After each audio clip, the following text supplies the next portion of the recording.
If you could make a single grip on your partner and have the tides completely turn when you're trying to pass your partner's guard, that would be amazing. And that's today what we're going to hope to do. We're going to look at long step grips and the crazy dog pass in gi, and we're going to break down a couple of cool ideas. Thanks for sticking around the end. Let's get into it. Okay guys, so when we're looking to start getting into some guard passing in the gi, oftentimes you can start to think about how to engage in the initial phases, okay? So this can kind of be simplified a lot if you have a couple of good targets to play for, okay? So oftentimes, if you're on your back for a moment, a lot of time in no-gi especially, we'll come out and employ grips like this, where we're kind of controlling with C grips here, and this can be useful in gi as well. However, I will say that we have the gi, we may as well learn to use it, okay? So when you're trying to pass, there are a few key target grips you can try to play for, especially on our partner's lower body, okay? One such connection is a straight pant sleeve, okay? When we take a straight pant, okay, it gives us the ability to try to nerf their ability to step on our bicep, okay? So if I'm coming in and I engage and he gets this spider up on my chest here, when I'm coming in here now, he can support my weight very easily, and this can start to lead to a lot of problems here. So when I come out and I control my partner's pant, I want to try and roll my fist down such that it's difficult for him to step on me in the first place. Now, of course, this is not like an infinite solve, okay, but just having a bit of a mindfulness in order to kind of jam this down, it's going to start to open up a lot of doors for me to start passing, okay? Now, broadly speaking, we want to think about getting to is what's called a long step, okay, or long step grips, okay? This is generally where I think about coupling this straight pant sleeve with a straight lapel, okay? So we're going to come in, once I've gotten this pant sleeve, I'm going to come forward, place my knee on his hamstring here, and I'm going to look to try and attach, not at the beard, but on the lapel here, okay? Now, once I get this attachment, there are a lot of ways to think about finishing the pass from here, but the simplest is just to think about hitting a long step. So I'm going to think about stepping my left leg out, I'm going to drop my left knee out like I'm kind of taking a wrestling shot, open my left elbow, place my hip on the floor as I backstep. Now, here's the part people mess up. What I want to think about doing here is not just turning back up into my partner, but actually thinking about like doing a technical stand-up where I draw my left knee back behind me, and then I step my knee right into this gap here, okay? So when we're opening out in this kind of range here, I'm going to try and win this pant grip here, keep his foot off me by stuffing my knuckles down, walk to the split squat, attach the lapel, long step, look to immediately come around my partner's guard here, okay? So what the long step affords you the ability to do is get a really wide flanking angle, and then from there, we can go on our offense once we've got a really good angle, start to get into our passing. Cool, guys? Let's give that a try. Alrighty, guys, so next one I'm going to play with is the idea of coming in and getting to these same attachments, okay? And then for whatever reason, perhaps I'm feeling like maybe, especially like he's anchoring me in a bit more, like maybe like in the previous instance, maybe he didn't get quite as good of a connection with his hook. Like maybe I was able to like kind of clear this out and kind of sit with this, not necessarily gluing my leg to his leg. Okay, so maybe in this setting, maybe he's got actually quite a good bite here. This can start to prove to be quite annoying here. Okay, so what I'm going to look to do now is focus on stuffing this knee shield down with this pant sleeve here. Okay, so when I make this attachment, there's actually a really cool thing I picked up from studying the Mendes brothers, which is they do this like hip pop, okay? So basically what you want to do is look to like bounce in your hip here and look to use this to kind of smush the knees down in the way, okay? Now here you can start to come around, come up and cover your partner, starting to get to your score. Now, I will say, while we're coupling with this idea, that oftentimes this is not enough to finish the pass, okay? So you'll oftentimes have to combine this with an X pass, which we'll kind of touch on in a moment. But basically, like, understand that if we can come this way and just kind of mush in and finish the guard pass, then sick. But a lot of the time I expect that when I'm trying to come through, he's going to follow me with his legs, and I'll have to kind of, I'm going to have to think about popping my hips up and jumping over to the other side and keeping these connections. Once I get here, now his guard's really fucked, and you can get into your passing, easy peasy. Okay, so coming in, get into our connection, so we've got to our sleeve and the lapel, and he's anchoring my leg in a bit more than he was last time, so I'm not really feeling like I'm able to long step him here. So I'm going to think about popping my hip, okay, and I'm going to shin cut. So my knee is going to cut over my partner's shin as I drop my chest over his quad. So I'm going to go pop, boom, to smush his two knees together. Now, of course, if I can, I'll pull myself in and finish my pass, but a lot of time he's going to be framing me dramatically. I'm going to look to jump over, cross his legs over like so, and then if I keep these grips here, his guard's in no really good position to get into any kind of recovery here. Okay, so a couple of really nice little combo ideas to help him make progress in this position. It's worth mentioning as well, when you long step somebody, you can have the same condition. So to start to like combine these ideas, when I long step my man, if he tries to follow me here, I can jump over this, come around the same way. Okay, so the thing about combining your guard passing left and right off the same attachment. So the attachment doesn't change, but our orientation does, and that's what's going to give us doorways into our passing. Cool? Let's give this a go. So, had a question just now. It was a good question, and it's like, okay, well, I feel like they're really crossing their legs tight, and it's being hard to smash through and get to this guard pass, okay? So in a situation like this, when you get to these grips and he crosses his legs tight, the problem with this is that you're able to really anchor weight on this leg, okay? So anytime I feel my partner's crossing their legs here, I'm gonna think about rolling my shoulder and getting my elbow locked straight. Now when I drop my weight here, I feel like I can pretty easily drag the knee shield past my hip here. So when I'm coupling this, right, so the kind of stages of connection, if I feel like my leg's loose, I'll long step. If it's kind of bound up in this position, then I might pump into this guard pass, okay? If I feel like he's clamping the hell out of my leg here, I'm gonna look to pivot my shoulders, extend my right arm, and then just drop my weight down through my right-hand side. Now I feel like I can come through, get to the back of the butt grip here, and I'm just gonna place my knee on the floor, and there's pretty much nowhere he's gonna go, because I've completely killed his hips with this back of the butt grip here, and it's gonna mean that I can get through pretty much even really, really good guards, because by committing his legs to this knee shield, he's also bringing his knees away from his chest. So, like if you think broad, big picture, if he's pulling his knees to his chest, now hard to get through this gap here, but now he's got less connection to my leg, so long step becomes more available, so then I can flank him, okay?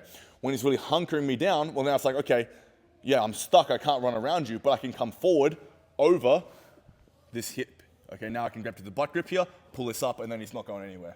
Once you get to the butt grip, he's pretty much dead in the water. If you get to a collar grip as well, it's gonna be a really, really bad time. Okay, guys? Let's give this a try. Okay, guys. Very good, come back in. So next one, we're gonna look at now an alternative grip that you can use, okay? So the straight pant grip is great for this whole long step series, okay? But one that's really annoying is the crazy dog, okay? And the crazy dog comes up in a lot of different ways. But basically, like anytime you get to a cross pant sleeve, okay? Now, in this position, if I flank to an angle, I can start to get to this bottom lapel. This is a really interesting threat here, okay? Because now I gain an ability to pin his bottom leg here, and I want to kind of like use my chest to clear his upper leg out of the way, okay? So by pinning this grip here and getting to this pant sleeve, if I can ever attach to the collar and I get to this kind of bite here, this is like one of the worst spots he can get to, okay? Now, there are a few things we can try to play for in terms of solving this, okay? But if I can ever get him into a knee shield while I have these two grips, it's really, really hard to recover, okay? So what I want to do is kind of, when I attach this here, throw my chest forward and try to get to a situation kind of like this.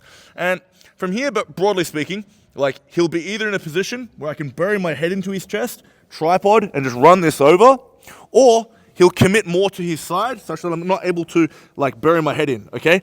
And basically I'm gonna play like a few threats against each other. So when I run out to my left-hand side here, the threat is that I just bury my head in and now I can escape. So when he's trying to stop me from running around, he kind of wants to frame me and make these connections and kind of engage your legs a bit.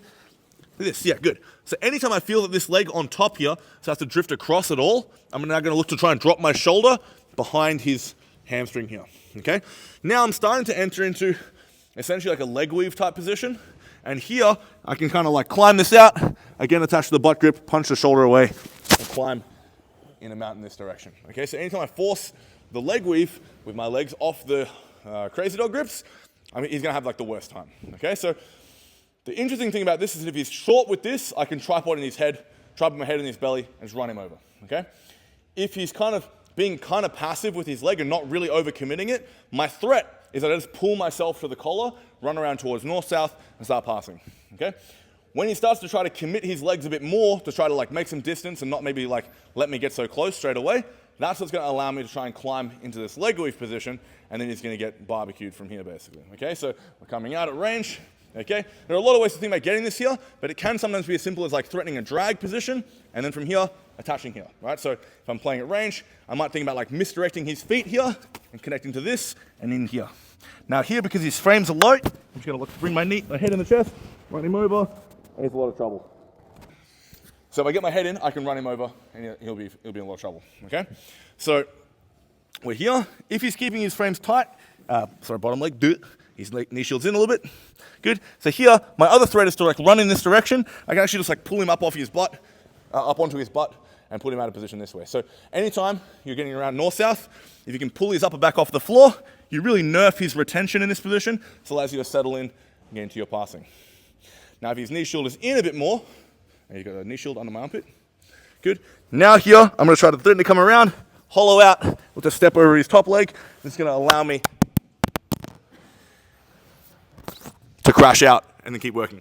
It's going to allow me to then stabilize the hips and walk over the top and come into mount like that. Alrighty guys, let's give it a go. Okay, so now guys, we're going to touch on something that I think is pretty interesting. When you're in knee shield half guard, okay, a thing that I see a lot of people do in no-gi, which I think is shit, is they go to an arm weave. Okay, they do like this kind of thing. Okay, now in no-gi, this sucks, okay, because you have no ability to connect to your partner's upper body. So with somebody to have good guard retention, okay, the problem with doing this in no-gi is you can be here and you can try to smash your partner's guard as much as you like here, but at some point you have to take this arm out to control their hip in gi and actually in no-gi and actually stabilize the position. So that's why this sucks. So I see this a lot in no-gi, but it's actually not that good, okay? However, in gi, it can be very, very useful, okay? So in gi, we have an ability to immediately grab into this same crazy dog grip, like the cross pant sleeve here, and this can be really, really useful, okay? So you can play to this pant grip here, you can cup the top of the thigh, but the moral of the story is this arm weave position can be really annoying to contend with when you're playing guard, okay? And the reason this is good in gi is because I can just get here and anchor myself to my partner's upper body. And now in this position, I have all the same ideas as previously, only now I've committed him already to this quite smashed knee shield, which is kind of how you would get to that last position, okay? So in the previous move, when we had like this rangy idea, we kind of had our partner get out their knee shield in, and they kind of over-committed to this, which allowed this smash situation, which allowed all of our passing from here. But when you're playing at this range, you're going to seldom find that people are going to put this knee shield in at this depth when you're playing this loose style. However, you can create this kind of situation by coming with your arm weave and getting to here, okay? Now, playing on the top of the thigh doesn't get as much purchase with the pant sleeve, okay? Like definitely better to get down by the ankle, but then you're not controlling his top of his quad quite as well. So it's a bit of a trade-off here. Like this is definitely easier to access, especially when it's like tight here. He's got a good bite with his legs, back heeling. Yeah, now when he's back heeling here, it can be hard to get this good grip here, but covering the top of the quad is quite accessible here. Okay, now, because I can anchor to the top of the lapel here, now I'm gonna focus on pressuring my right shoulder down, and then from here, drawing a little circle with my right foot. Now in this position, because of the lapel grip, I can tripod, I can go into all those same passes we touched on earlier, splitting his legs, coming forward, or just trying to run him down with my head in the chest, trying to flatten him here like so. And there's a lot of different interesting ways you can get this to stick, okay? So a really good and quite annoying posture to contend with as a guard player is this arm weave position, okay? But understand, the arm weave in no-gi mostly sucks because we can't anchor to our partner nearly as easily, okay? Unless they are shit enough to like leave their head close to us here, where I could maybe get to a cradle, like in no-gi, this is where it's like reasonably like possible, but if they suck, then they'll do this, sure, maybe, but anybody good is going to know that they want to keep their head away when they're playing from guard, okay? So to overcome that, we have this collar grip here in gi, which lets us to start to smash the legs and start to out pummel and go into all of our passing from here, okay? But don't assume this is going to fly in no-gi, because I see a lot of people do it, and I shake them when I see them. I go, stop it! Alrighty, guys, let's give that a try. Oh, there's something behind me, isn't there? Okay guys, we're going to get into some analysis here. Now, this roll with Will, I come out and I make an initial pants grip, a straight pant, and I try to play to a cross pant, but I don't quite stick it. Here he steps on my hip, so I feint out to my left, because his foot coming outside my hip would be a big threat. I managed to get his foot between my legs, and then I come to the split squat. You can see I've established both of my long step grips, and Will manages to take this ankle grip here. I actually think this is a mistake. He probably should be framing my upper body away and trying to give himself a chance to not allow me to get chest to chest. And because of that, I'm able to stuff the pants down until I can eventually get this hip grip, and then the knee cut is pretty much inevitable. But overall, pretty good.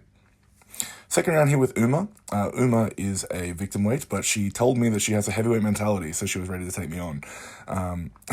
So I come out and I managed to take a crazy dog grip, and then from here I pretty much do like a long step action with the crazy dog.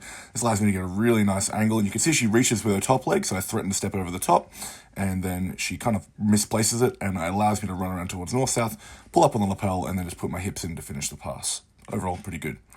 Here now with Dennis. Now, Dennis is one of our purple belts, quite a tricky guard player, and so from here coming out, I try to get to this cross grip, but he does a good job of getting to this collar sleeve, and from here the big threat is he's trying to draw my lapel out while I'm trying to manage his legs. He manages to start to wrap up a worm guard, and I quickly look to stuff this down and step over his shin, which kind of forces him to let go and frame. From here, Denny's takes his left leg across my chest here, just kind of keeps some distance, and he actually tries to go plata me, and so for disrespect, I was like, there is no way in God's green earth that I'll allow him to beat me with this, but I managed to win a straight cross-pant grip in a moment here with my right hand, just like here I think it is. So I have this cross-pant and I upgrade to the lapel, and then from here, he's having a bit of a harder time, and I'm threatening to try and smash his knees together, but he's doing a good job of inverting his hips, which kind of gives him a bit of extra mobility here. In this position, I start to run towards the north-south, and then because I get this deep angle here, I'm able to put my hips in and get to this nice corner here, eventually just control C-grips on the ankles, clear him out, and get into my guard pass. So really showing how effective that corner is when you get the crazy dog grips. Here again with Uma, she's talking shit to me here, saying that I'm actually not that big, and that she can definitely beat me this time. But so, coming out, and I control the straight lapel with my right hand, and I think it appears as though I've got a long step grip again. From here, I come back to the ankles, cut to the angle. I start to create this leg drag structure, and with the two legs turned, I'm able to melt my hips in, and I'm keeping the far leg controlled to prevent any high pummels. So I walk towards the corner, and I eventually basically tripod in and flatten my hips out. I'm pretty sure she said that I cheated there. Here now with Dev. Dev's a good white belt, but I come in and I actually do quite an interesting gripping here pattern. So I get to like crazy dog, but I make a V grip on the ankle instead of the lapel, and pretty much just immediately blast this shot. So a really strong pass, which I think I use a couple of times in these rounds, is essentially just like punching this cross V grip on the ankle and a straight lapel.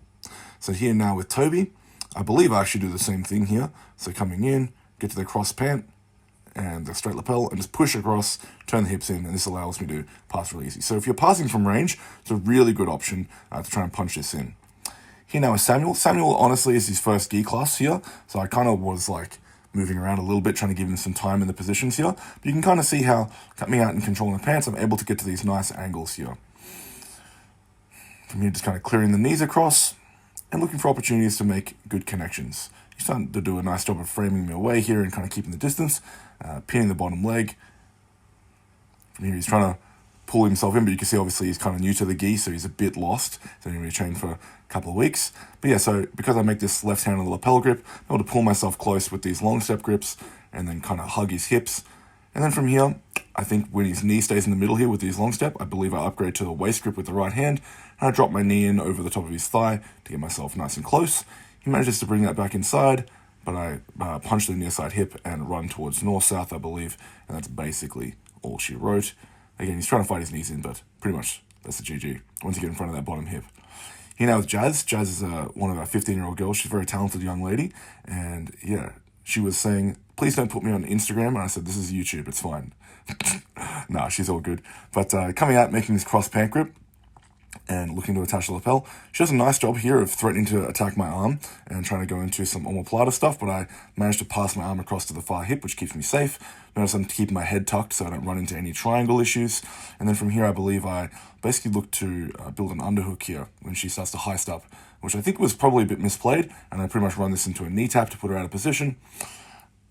From here now, coming over, covering the head, trying to keep my weight off her. Obviously, I'm a bit bigger than her. I'm not trying to break her. And yeah, so I punched the near side leg down, kind of similar to a crazy dog. And then from here, covering the hip. And then I basically look to pummel my left arm underneath her thigh. And that finishes my guard pass just like that. Nice. Next up, I have Darcy. Darcy is a gargantuan white belt. And it's not fun to train with him. But no, I came out and I managed to get to the crazy dog pass once again. This allows me to get to a nice corner on his guard here. And notice here he's doing a good job of framing my hips away, just to kind of like disallow me from blasting my hips in and crowding like I've kind of done in a few of the previous instances. But inevitably here, it is very fatiguing for him to keep his knees pulled to his chest while I've got his bottom leg under tension. This kind of allows me to tripod. There you see I let go of the bottom leg to just put my forearm in front. I kind of allow his thigh to come back across my chest so I can rotate his hips out to the other side. This allows me to kind of walk into this stack position and then drag this knee across, kind of basically making for an easy drag. And then I get in front of his quads and I'm able to settle in fairly comfortably. His whole thing is here to try to slip his knee back inside, so I drop my left hip. This allows me to melt in and get to my pass. Here now with Derwin. Derwin's a talented purple belt. I come out and I manage to make this collar attachment. And you can see he's doing a great job of bringing his legs back inside. But I start to try to like melt my chest in through the north-south position. I looked to try and make an attachment of the far collar, but I wasn't able to. Here now he's kind of threatening to like loop choke me with this forearm across the chest. So I'm kind of thinking about tucking my head in and just kind of like staying solid in this position, not over committing my head just too much. You can see again, I get to these crazy dog grips, and here I think he's talking shit to me, basically saying that my guard passing is junk. No, but he was saying don't because he's worried about me doing some ridiculous Tynan Dalpera roll that he likes to do. Anyway, I started to say disciplined here because he's doing a nice job, and you can see how when he tried to punch this underhook, it actually got rid of all of his frames, which allowed me to settle in. Okay, guys. Any questions before we move into some open sparring, guys? Yeah, troubleshooting, stiff arm, where you've got that pan grip. You're stiff arming and dropping that weight into it. Defensively, what should the person on bottom be doing? Sure. Can I see the position? The one that you did to me? Basically, yeah. See if you can recreate with Raptor.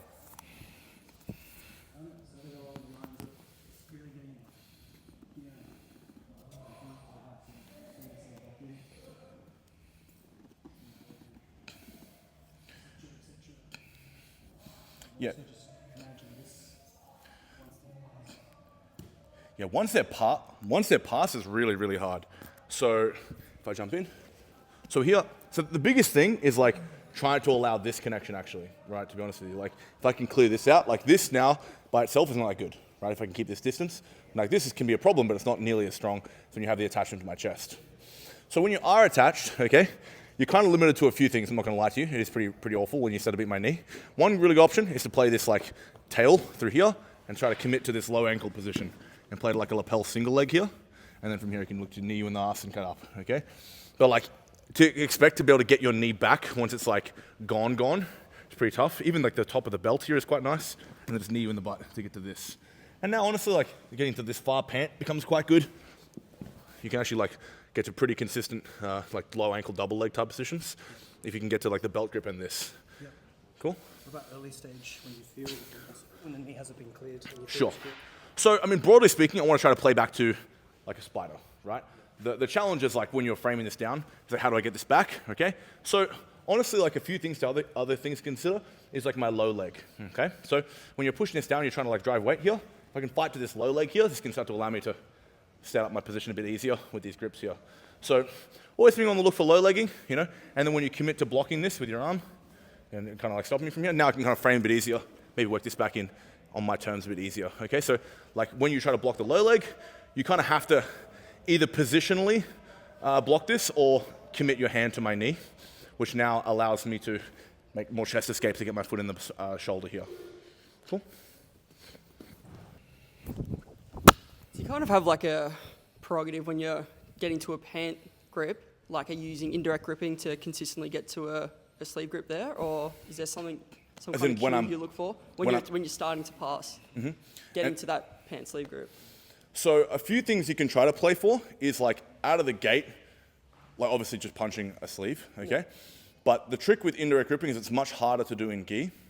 It's a lot more about like being sharp on your first connection.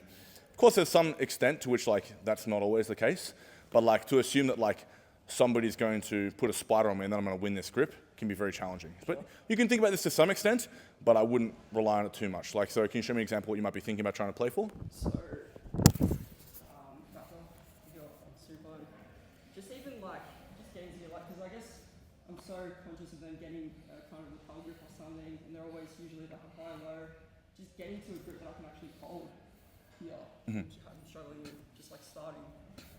Sure, so I'll say like, a good thing to think about when you're trying to pass is understanding that like his grips are only as good as his connection, right? So like, if for example I'm like here and he's got his legs attached and he's got all these grips things like this, like now, maybe step on my hip or my bicep or something, like this is now like terrible, right? But like, if he had these grips but his feet were like completely misplaced or something like this is now not so good, okay? So if you feel like you're losing the gripping exchanges, make your priority to outmaneuver his lower body, right? So if we're in this early exchange battle, coming in, if I feel like he's beating me to all these grips, I'm thinking about like, how do I keep his feet off me to like manage his connection? Because now, even though he has grips, his position isn't that good. So look for a passing position regardless of... Yeah, like a good thing to think about, especially in gi, is like, if you think about like, how do I break somebody's grip on my sleeve? Actually, it's nearly impossible if they're strong, right? You want to try to position yourself in such a way where the demands of the position are such that he can't really hold my sleeve anymore. He has to kind of frame me And then in framing me, he lets go of the sleeve, and then I have my attack back, and I can kind of connect something else. Cool.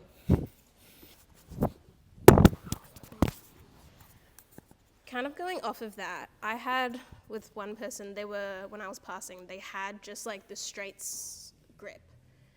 I guess my question is like, if I can't break the grip, what are like things I can like, almost like movements I can do that doesn't matter if they have that grip? As the passer or the player? As the passer. Sure. Can I see the position? Yeah. So if Rubes literally just like, they just have this wrist. And like sometimes they'll like get this, and then I kind of like break it off, but they just keep holding on to this. Okay. Yeah, so what I'll say is like, again, like this can be a problem. So if I grab you please, Ruby. So when she gets this spider, one of the greatest weaknesses of spider is actually the single arm throw by. Yeah. So on the assumption that this arm is free, like this is still like pretty on the table to play Yeah. for, to be honest with you. If that's not on the table, like if it has double spider, for example, like now you can think about like using your other knee to clear this off Yeah. and play towards this. So like the single arm throw by is honestly like one of the best ways to play against somebody hanging on your sleeve with a spider. Yeah. Because again, the sleeve grip is only as good as the attachment they have with it. Yeah. So if you can nerf their attachment, you'll be in a good position. So if you give that a try. She gets a single arm spider, something like this, right? And then from here, step up to the hip line. Good? Yeah. So it kind of seems simple, like too simple to work, Yeah. but it actually works really, really good. She has to have like a very good retention to follow on well after this. Yeah, because like I'm finding that like I'll kind of break that grip, and then I'll come back and start doing my thing, but they were kind of like pulling this almost Towards into you? like, into like this spot, and Yeah, then so- getting this wrist. Sure, okay, so when you get extended like this, it's normally because she has a foot in your hip, and then from here she can keep the distance, right? Yeah. So now in this position, your new cue becomes, okay, keep myself safe, not so much clear the sleeve. Yeah. So think about connecting your right elbow and knee together, inside, good. And as best you can, try and tilt her onto her left hip, try and force her towards De La Riva. That's her right. Sorry. So now bring your knee as best you can inside her shin, good. And pressure through your right shin, yeah, nice. Because now this sleeve grip's not that useful, because she's really trying to open your elbow and go into triangle or omoplata or something like this. Yeah. But if you have knee elbow connection, you're pretty solid here. Yeah, so if they're, because it was kind of like this kind of two grips. Yep, so my me priority just is trying- anchor and then try to get my elbows and knees connected. Yeah, much better. Just a simple adjustment in your position makes your position much more solid. Okay. Thank you. My pleasure. Poha, worst throw I've got. Black belt throw. When doing the crazy dog passing the outside, and then if they manage to step on your bicep, almost like a cross spider, I felt pretty safe. Like I wasn't really in threat. I think I still managed to like pummel my head to the inside and continue the outside pass. Is that the best way to go, or is there a way? Can you show me the position? It's a tricky one. So I've got this one. He's grabbed my sleeve and then he stepped, that one, and then stepped on my bicep, Yeah, I think it was something like this. So I felt pretty good at this stage with this grip. Like opponent wasn't really getting anywhere, and then I think I felt like maybe just like punch the head in and pop this out. Is best to go this? Is this the best option to go around this way?